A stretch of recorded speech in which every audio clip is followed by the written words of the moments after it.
Guys, good morning. So எப்பயும் போல் போரிங்காக இல்லாமல் இன்றைக்கி ஏதாவது இன்ட்ரெஸ்டிங்காக செய்யணும் அப்படின்னு எந்திக்கும் போதே டிசைட் பண்ணேன். என்ன பண்ணலாம் அப்படின்னு யோசிச்சுட்டு இருக்கும் போது இந்த ஒரு ஐடியா வந்துச்சு. நம்ம ஏன் கூகுள் கிட்ட எனக்கு என்ன பிரேக்ஃபாஸ்ட் சாப்பிடலான்னு கேட்கக்கூடாதுன்னு சொல்லிட்டு சஜஸ்ட் மீ சவுத் இந்தியன் பிரேக்ஃபாஸ்ட்னு கேட்டோட வர ஃபர்ஸ்ட் ஃபோட்டோவில் இருக்கிறதா சாப்பிடணும்னு நினச்சேன். அந்த ஃபோட்டோவில் என் கண்ணை ரொம்ப அட்ராக்ட் பண்ணது தோசை தான். ஸோ தோசை செஞ்சு சாப்பிடலாமா? அந்த இலையில வேற நிறைய காலையில் சாப்பாடும் இருந்துச்சு. பட் நான் வந்து தோசை தான் பிக் பண்ணேன்.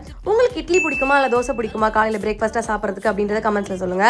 தோசை சுடுறதை விட இந்த மாதிரி பர்ஃபெக்ட் ஷேப்ல தோசை சுட்டி எடுக்கிறது தான் பெரிய டாஸ்கே. இன்னைக்கு என்னோட கொஞ்சம் நல்லா வந்துச்சு. இதை பார்த்து என் தலையில கும்பு முளைச்ச மாதிரி இருக்குல்ல. இப்போ தோசையை சாப்பிட்டு பார்த்துடலாமா? அண்ட் தொட்டுக்க வந்து வீட்டில் அப்போ தக்காளி தொக்கு செஞ்சிருந்தாங்க, அதை தான் எடுத்துக்கிட்டேன். தக்காளி சட்னி தக்காளி தொக்குலாம் தோசை கூட செம்ம காம்பினேஷன். எனக்கு ரொம்ப ரொம்ப பிடிக்கும். டேஸ்ட்டை பத்தி சொல்றதுக்கு எதுவுமே இல்லை, அடி தூளா இருந்தது. அப்படியே சாப்பிட்டு இருக்கும் போது தோணுச்சு, நம்ம ஏன் இந்த ஹோல் டேவும் வந்து ChatGPT, Gemini, Google assistant கிட்டலாம் கேட்டு சாப்பிடக்கூடாது? இன்ட்ரெஸ்டிங்கா இருக்குல்ல. ஸோ அதுதான் லாங் ஃபார்ம் வீடியோவா ஜெனி சாக்ஸ் சேனல்ல போஸ்ட் பண்ணியிருக்கேன். ஆரோ மார்க் காட்டுற இடத்துல டேக் பண்ணிருக்கேன். கண்டிப்பா செக் அவுட் பண்ணி பாருங்க. நெக்ஸ்ட் பார்க்கலாம். Bye by.